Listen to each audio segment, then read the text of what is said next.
Step into the velvet darkness of a story well told, where the shadows are deep and the emotions are even deeper. We bring you the smooth, cinematic narratives that explore the quiet and beautiful mysteries of the soul. Subscribe today and lose yourself in our world of deep shadows. My daughter told me I was an embarrassment to everything she had built.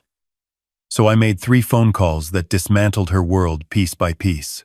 Daniel Reyes. That's my son-in-law's name. Corporate finance director at Meridian Capital in Dallas, pulling in $320,000 a year. Lives rent-free in my 4-bedroom house on Mockingbird Lane, the one I bought in 1989 for $94,000, and watched grow into a $2.4 million property through 35 years of painting houses in 100-degree Texas heat. My daughter drives a white Range Rover, wears jewelry I've seen priced in store windows I would never walk into. She has 180,000 followers on Instagram who think she built her life from scratch.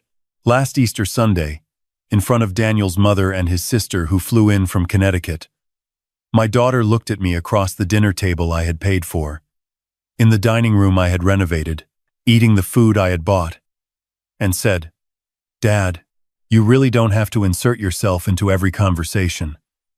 These are educated people." I didn't raise my voice, didn't push back my chair. I looked at her for about 8 seconds, nodded once and said, "You're probably right, sweetheart." What my daughter didn't know was that I had already started making notes, and the 3 calls I made the following Monday morning would take everything she thought she owned. My daughter wasn't always this person. I want to be fair about that because fairness matters to me even when nobody extends the same courtesy back. When Sophia was small, she used to ride in the passenger seat of my work truck with her feet up on the dashboard, eating gas station burritos and asking me to explain why the sky changed colors at sunset. I didn't always have a good answer, but she never seemed to mind. She'd fall asleep on the drive home with paint flecks on her sneakers and sawdust in her hair, and I'd carry her inside and think that I would break my back 1,000 times over if it meant she could sleep like that forever. Her mother, my wife Carmen, passed from ovarian cancer when Sophia was 14. It was just the 2 of us after that. I worked every hour the sun allowed, and some hours it didn't. I took every job in a 50-mile radius. Residential repaints, commercial contracts, new construction crews, anything with a brush and a ladder. I put Sophia through the University of Texas. Then I helped with her MBA at SMU. I never once said the word sacrifice out loud, because to me it wasn't sacrifice. It was just being her father. The changes came gradually. The way a room gets dark in the evening. You don't notice it happening until suddenly you can't see.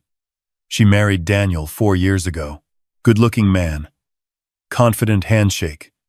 The kind of guy who uses the word leverage in casual conversation. His family had money going back a few generations. The quiet kind that doesn't need to announce itself. I think Sophia spent the first year of their marriage trying to prove she belonged in that world, and the next 3 years trying to erase any evidence that she had ever come from a different one. First, it was the way she introduced me at their social events. "This is my dad. He does home improvement work. Not painting. Not his own company. Home improvement work, like I unclogged drains for strangers." Then the house started changing. I had lived in that house for 31 years. Carmen's handprints were in this house, in the kitchen doorway where we used to mark Sophia's height every birthday. Her rosary hung above the fireplace. Our wedding photo sat on the mantel for 2 decades. One Saturday I came downstairs and all of it was gone. The walls were bare. New artwork, the kind that has no people in it, just shapes and colors that cost a lot and say nothing. "We're doing a refresh, Dad." The aesthetic was dated. Dated. 30 years of our family history. Dated. I found Carmen's rosary in a box in the garage between a broken power strip and a bag of old cables. I didn't say anything. I took it upstairs and put it in my nightstand drawer where it's been ever since. The moment I started keeping real track of things was Thanksgiving 2 years ago. I had been cooking since Wednesday evening. Turkey brined overnight. Homemade mole that my mother taught me when I was 9 years old. Tamales. I rolled by hand the way Carmen used to. rice, beans, fresh tortillas. It took me the better part of 2 days. I was genuinely excited. Daniel's parents were coming, his sister and her husband. I thought, this is my chance. Let me show these people something real. Sophia met me in the kitchen at noon. She was already dressed for company. Dad, I ordered from Trulux. They're doing a full catered Thanksgiving spread. They're delivering at 4. I stood there with flour on my hands. What about everything I made? She looked at the stove, at the counter covered in foil pans and cutting boards and the work of 2 days, and she said, we can put it away. You can have it this week. I did not throw anything. I did not slam a cabinet. I wrapped everything carefully and stacked it in the refrigerator, and I went upstairs and washed my hands, and when the caterers arrived, I came back down and helped carry in their trays. Daniel's mother, a gracious woman named Patricia, pulled me aside before dinner and said quietly, something in that kitchen smells incredible. What is that? Just something I made earlier, I said. I hope there's enough for me to try. There was. Patricia had 2 plates of my mole and asked me to write down the recipe. Sophia didn't touch it. That was when I started paying attention to what my daughter was actually building, and more importantly, what she was building it on. She had a segment on her Instagram called Our Dream Home. Every week, a new post about the house, the kitchen renovation I had funded, the landscaping I had paid a crew to install, the master bath remodel that cost me $38,000 from my savings. Her captions read like she had manifested it all through intention and vision boards. Never a mention of whose name was on the deed. Never a word about who wrote the checks. One post got 40,000 likes. The caption said, "Built this life, one decision at a time. Grateful for the vision to see it before it existed. I had poured that back patio with my own hands in 2003. The Easter Sunday incident was not the beginning. It was just the moment I decided I was done waiting for something to change. I had tried, twice, to talk to her privately. Once in January, I knocked on her home office door and said I thought we needed to clear the air, that I felt invisible in my own house, that I wanted to understand what I had done wrong. She said she was on a deadline, that I was being sensitive, and that we could talk later. Later never came. The second time was in March, a Sunday morning when Daniel was at the gym. I sat down at the kitchen table and I said, "Sophia, I need you to hear me. I am your father. I am not the maintenance man. I am not the embarrassing footnote to your success story. I need you to see me." She looked at her coffee cup for a long moment and then said, "Dad, I really don't have the bandwidth for this today." Bandwidth. For her father. After Easter, I stopped waiting for a door that was never going to open. Monday morning, April 14th. I was up at 5:30, dressed and sitting at the kitchen table with my coffee, before Sophia and Daniel came downstairs. I had 3 names on a notepad in front of me. First call, Marcus Webb, a real estate attorney I had used twice before. Sharp and direct. Didn't waste words. "Marcus, I need to know exactly where I stand on my property on Mockingbird Lane. What's the current market value? And what does a clean sale look like? That neighborhood has gone crazy in the last 3 years, Raymond. You're looking at 2 to 4, maybe 2 to 5 with the renovations. Cash offer in this zip code, 30 days to close, maybe less if you price it right. What do I need to start the process? Just say the word." I said the word. Second call. Robert Castillo, CPA, had done my books for 20 years. I needed to understand exactly what I had, what I was free to move, and what a full financial separation from my daughter's household would look like. Robert walked me through it for 45 minutes. By the end, I had a clear picture. The house was mine. The savings account was mine. The investment portfolio I had been quietly building since I sold half my painting contracts in 2018 was mine. My daughter had been living inside my generosity so long she had started to call it her own life. Third call. Elena Vargas, my sister in San Antonio. We hadn't talked in 3 months because I had been too embarrassed to admit how bad things had gotten. Mano, why didn't you call me sooner? I kept thinking it would get better. It's not going to get better if you don't change something. I know. I'm changing something. I told her my plan. She was quiet for a moment. Then she said, your nephew Miguel has been trying to save enough to move to Dallas for 2 years. He can't get out of that dead-end situation down here. And Carla's daughter Renata, she just got her nursing license, but there's nothing for her in San Antonio. Raymond, your cousin Beto's kid just graduated with a construction management degree, and he's been applying to companies in DFW for 6 months. How soon could they come? How soon do you need them? That afternoon, I drove to a different bank from my usual branch, opened a new account, transferred $400,000 as a foundation. On the way home, I stopped by the offices of a property management company and asked about midterm rentals in Garland and Irving, something a young family or a couple of working adults could share comfortably. Affordable area. Good access to highways. I found a house in Garland, 3 bedrooms, already furnished, available in 30 days. By 5 o'clock, I was back home. Sophia was in the living room on a video call with someone about a brand partnership. Daniel was in his office with the door closed. Neither of them asked about my day. I made dinner for one. Scrambled eggs with chorizo, corn tortillas, the way my mother used to make on weeknights when there wasn't time for anything complicated. I ate at the kitchen table and reviewed the paperwork Marcus had emailed me. My phone buzzed. Jennifer Hoang, the real estate agent Marcus had referred me to. Mr. Reyes. Marcus mentioned, you might be calling. I know that property. I have 3 buyers who have been waiting for something in that neighborhood for months. When can we talk? I texted back. Tomorrow morning, 8 o'clock. Jennifer arrived at 7:50 with a portfolio and the kind of energy that makes you believe everything is going to move fast. We sat at my kitchen table. Sophia and Daniel were both still asleep, and she walked me through the comps. Conservative estimate, 2.4. If we get the right buyer excited, 2.5 is realistic. This kitchen alone is going to sell people. This kitchen I had gutted and rebuilt in 2021 for $67,000. I need this quiet until the papers are signed, I said. My daughter lives here. I don't want her to know until everything is finalized. Jennifer didn't blink. We do discreet sales all the time. I'll schedule showings when the house is empty. I knew Sophia's schedule. Tuesday and Thursday mornings, she went to a Pilates class in Uptown. Gone from 9 to noon.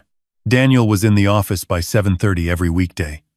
I would have the house to myself for 3 hours twice a week. The first showing was the following Tuesday. 3 couples, all pre-qualified cash buyers, all referred by Jennifer's existing client network. I had fresh coffee brewing when they arrived and made myself scarce in the backyard while she walked them through. By Thursday afternoon, 2 offers were on the table. Offer 1, young couple, both physicians, had just sold their condo, $2.42 million, 30-day close. No inspection contingency. Offer 2, empty.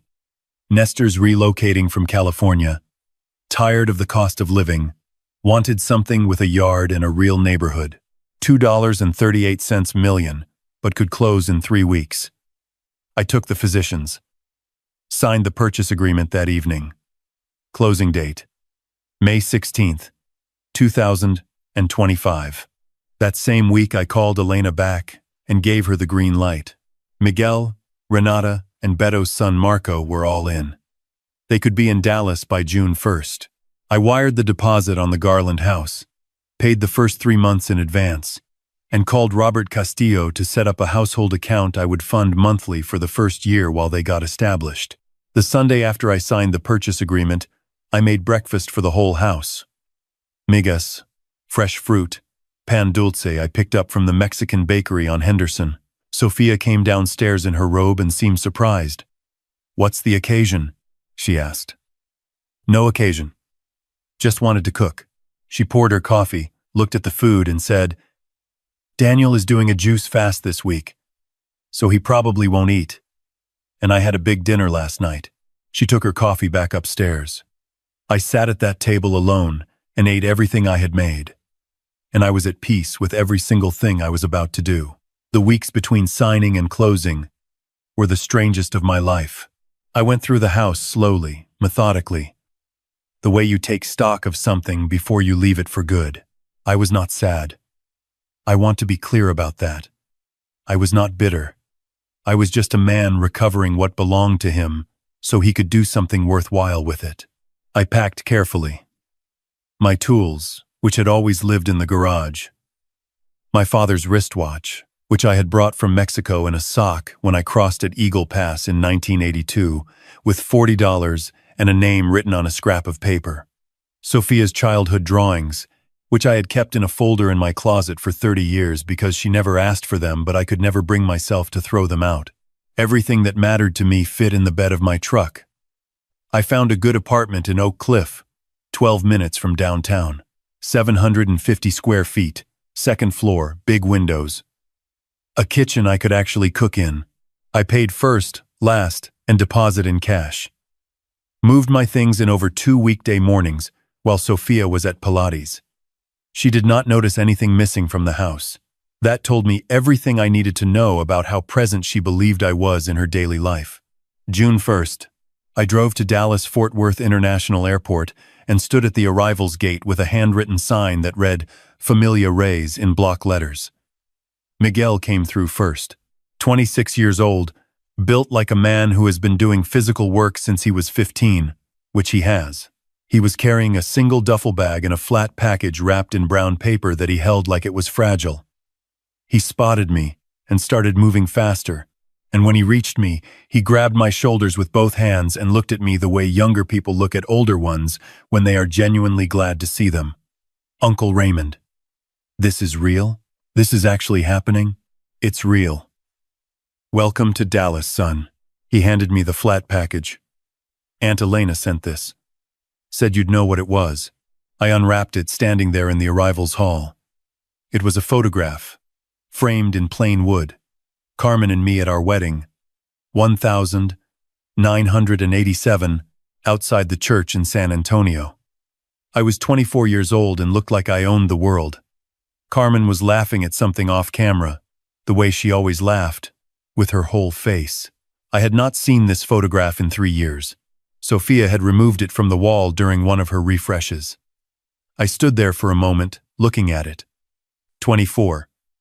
Composed. Quiet confidence about her. Nursing license printed and laminated in a folder she was carrying along with a medical textbook.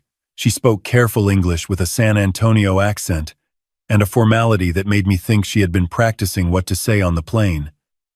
Mr. Reyes, I will work hard, and I will not waste this. I promise you. I know you won't. And call me Uncle Raymond. Marco came through last. 23. Construction management degree in a tube under his arm, eyes already scanning the terminal like he was assessing a job site. He had sent me a business outline the week before via email. 3 pages. Professional. A residential renovation and repair company. Targeting the DFW growth market. Uncle Raymond. I looked up the permit pull numbers for Dallas County. Residential construction is up 22%. The workforce is behind the demand by about 4 years. I think we can build something real here. Tell me more in the car, I said. On the drive to the Garland house, all 3 of them were talking at once, pointing at the skyline, asking about neighborhoods, about cost of living, about where to find real Mexican food. Everything Sophia had grown embarrassed by, they treated like it was the most interesting subject in the world. The accent, the family history, the culture, all of it was something to them, not something to manage or conceal. That first night I cooked at the Garland house. Carne guisada, rice, beans, the whole thing. We sat around a table that was too small for 4 people and stayed there for 3 hours. Renata called her mother twice to describe what she was eating. Miguel found a boxing gym 2 miles away and announced he was going tomorrow. Marco pulled out his laptop and showed me the LLC he had already registered online on the flight up. Reyes and Sons Construction Management. He had put my name first. I don't have a son in this business, I said. You do now, he said. I went back to my apartment that night and slept better than I had in years. Sophia and Daniel had been planning their housewarming party for 3 months. It was technically a combined housewarming and 5th anniversary celebration. But the real purpose, as I understood it from overhearing several planning calls, was to establish themselves in a certain social tier. Daniel's managing director and his wife were coming, 2 partners from a competing firm they were cultivating. A city councilwoman, Sophia, had met at a charity gala, her biggest brand sponsor, and the sponsor's husband. 60 people total, catered, flowers, a string quartet for the first hour. It's going to be the kind of event people talk about, Sophia told someone on the phone in mid-July. I had been living in my Oak Cliff apartment for 2 months by then. The closing had happened on May 16th as scheduled. The physicians were already in the house, had already put a play structure in the backyard and a vegetable garden along the south fence. They sent me a photo. I thought Carmen would have liked that garden. Sophia knew about the sale. She had found out on May 8th, 8 days before closing, when the title company sent a standard notification to all residents. She had come to my apartment that evening. I opened the door, and she stood in the hallway looking at me like I had become someone she did not recognize. Daddy, you sold our house. I sold my house, I said. Come in if you want to talk. She came in. She sat on my couch and looked around the apartment, the framed wedding photo on the wall, the copper cross her mother had kept in every home we ever lived in, the shelf of tools above my workbench by the window. And she was quiet for a long time. I don't understand, she finally said. I know. You didn't even tell me. I tried to talk to you in January. I tried again in March. You didn't have the bandwidth. She flinched at that. Good. She should have. Where are you supposed to live? Here, I said. I live here now. I'm fine. She left after 20 minutes. She called twice in the following week, left voicemails I listened to but did not return right away. She was angry in the first one. In the second one, something had shifted. She sounded confused more than angry, like a person trying to solve an equation and realizing they've been given the wrong formula. I was not cruel to her. I want to be clear about that. I returned the calls. I was civil, but I was done explaining myself. The housewarming party was July 26th. I was not invited. That was not an oversight. I found out about it from Daniel's assistant, a young man named Trevor, who had called my cell by mistake trying to reach Daniel about the caterer confirmation. We had a brief conversation and Trevor mentioned, somewhat awkwardly, that the party was that Saturday. I thought about it for exactly 1 day. Then I called Miguel. You and the crew want to come to a party Saturday night? He laughed. What kind of party? The kind where I introduce you to some people who need to understand a few things. I had not told Sophia about Miguel, Renata, and Marco. She knew I had sold the house. She did not know what I had done with the money. Saturday evening, I drove to Mockingbird Lane at 7:15. The street was lined with cars, valet parking, 2 attendants in black polo shirts. Through the front windows, I could see the warm light of the catered event, the string quartet audible from the driveway. I rang the doorbell. Daniel answered. He looked genuinely surprised and then immediately uncomfortable. Raymond, we weren't. I mean, we didn't send you. I know. I just wanted to see the house. I paused. My house. Something crossed his face. That's not really. Is Sophia inside? He stepped back. I walked in. The house looked different with 60 people in it, and flowers on every surface, and catering staff moving through with trays. It also looked exactly the same in all the ways that mattered. The kitchen I had rebuilt was still there. The floors I had refinished in 2018 were still there. The crown molding I had installed myself over a long weekend in 2015 was still there. The new owners hadn't changed much yet. It still felt like my house. Sophia saw me from across the living room. She went still for a moment, then excused herself from the people she was talking to and came toward me. Dad, what are you doing here? I came to meet your guests. I kept my voice easy. And to introduce you to some family. What family? I had texted Miguel 20 minutes earlier. He was parked around the corner with Renata and Marco. Dad, Sophia started, but I had already taken my phone out and sent the one-word text, "Come." It took them 4 minutes to reach the front door. I watched Sophia's face when she saw them walk in. Miguel first, in a clean button-down, carrying himself with the easy confidence of a man who knows what he is worth. Renata behind him, professional and composed. Marco last, already scanning the room with that construction site assessment look. Miguel extended his hand to Sophia. "You must be my cousin. I'm Miguel. Uncle Raymond has told me about you for years." The room around us had not gone fully quiet, but several nearby conversations had.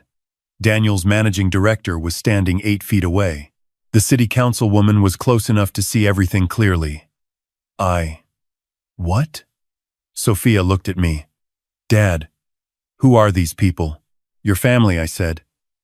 "Miguel is Elena's son, your cousin. Renata is Carla's daughter. Marco is Beto's boy. I brought them to Dallas in June." "You brought them?" She stopped. Restarted. "With the money from the house?" "Yes. That was supposed to be..." She caught herself, but not fast enough. "Supposed to be what, sweetheart?" The silence that had been gathering around us was complete now. Daniel appeared at Sophia's shoulder. His managing director had drifted 2 steps closer in the way people do when they want to hear something without appearing to listen. "Sophia," Daniel said quietly, "maybe we should take this somewhere." "No," I said. Not loudly, but clearly. "We've had enough private conversations that didn't go anywhere." I looked at Daniel's managing director, a man named Greg Hurst I had met twice before at firm events, both times as the valet who had come with Sophia. "Greg," I said, "you've been to this house a few times. Did you know I built that deck out back?" He blinked. No, I didn't. Built it in 2009. Took me 3 weekends. The pergola over it too. I also redid the kitchen in 2021, funded the landscaping, replaced the HVAC, refinished every floor in the house. I paused. I bought this property in 1989, paid the mortgage for 35 years. A few more people had gone quiet nearby. Sophia's voice was low and tight. "Dad, please. Your daughter is very accomplished," the councilwoman said. The polite interjection of someone trying to redirect a situation that was becoming uncomfortable. "She is." I agreed. "She has a graduate degree and a successful career and a beautiful home. She built a lot of that herself, and I am genuinely proud of her. I am less proud of some of the choices she made along the way about how to treat the person who made it possible." I looked at Sophia directly. "Last Easter you told me not to insert myself into the conversation because the guests were educated people. I want you to know I've thought about that a lot, and I decided that I agree with you. I'm not going to insert myself. I'm going to step back completely and let you build whatever you want to build without me in it." She had tears in her eyes now. "That's not what Miguel is going to run a construction company here in Dallas. Marco is managing operations. Renata is starting her nursing residency at Methodist Hospital next month. I funded all of it from the sale of this house. $2.4 million. I let that number sit in the air for a moment. It was mine to do with as I chose. Daniel's jaw was set hard. He was doing the math in real time and not liking the result. "Daniel," Miguel said pleasantly, "your father-in-law is the most hard-working man I have ever met. He crossed into this country with $40 and a phone number written on a piece of paper. He built a business, raised a daughter alone, and turned $94,000 into a $2.4 million property. If even a quarter of our family has half his work ethic, we're going to do just fine in Dallas." The councilwoman looked at me with something new in her expression. Renata stepped forward and handed Sophia a small wrapped package. Sophia looked confused but took it. "Your father kept your childhood drawings," Renata said. "All of them, in a folder in his closet for 30 years. He asked me to bring them tonight." Sophia opened the package slowly. Inside was one drawing, a crayon house with a green door and a yellow sun and 2 stick figures out front, a tall one and a small one. In the corner, in a 7-year-old's handwriting, me and Daddy.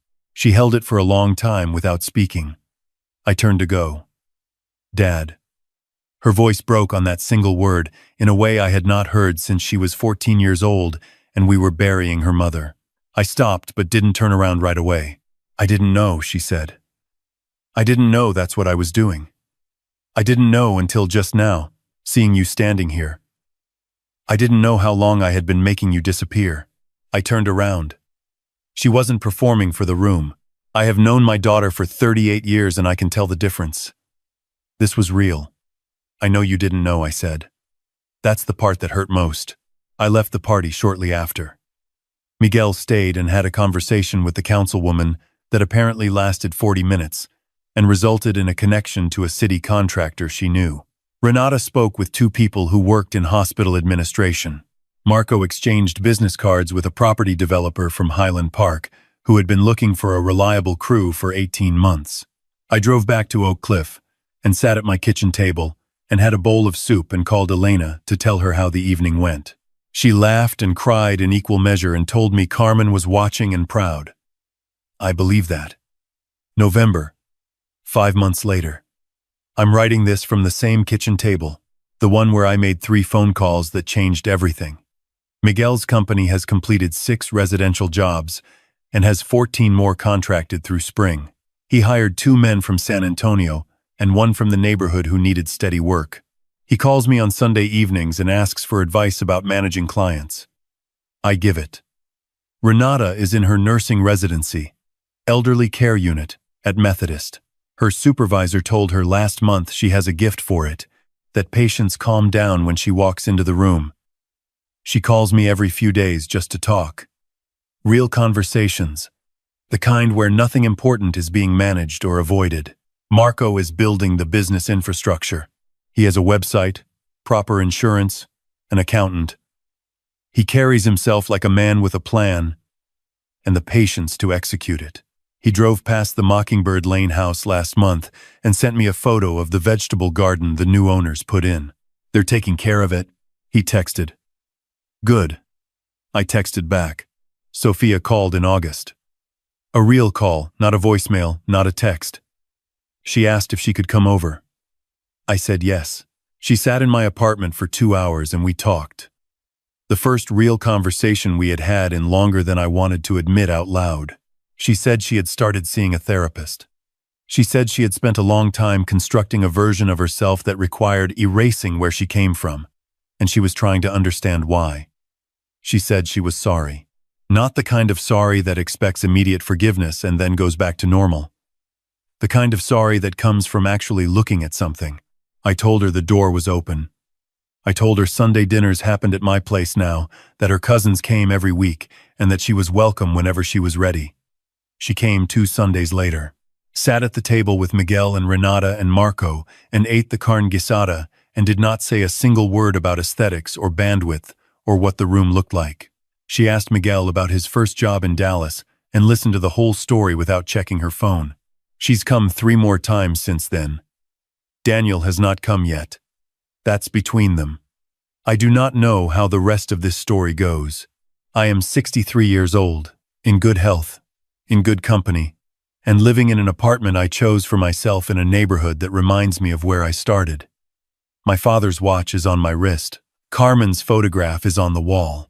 My tools are on the shelf, and there is always work to be done. I crossed a border at 24 with $40, and the belief that the work I was willing to put in would be worth something in the end. It was. It always was. My daughter just needed a little longer to see it.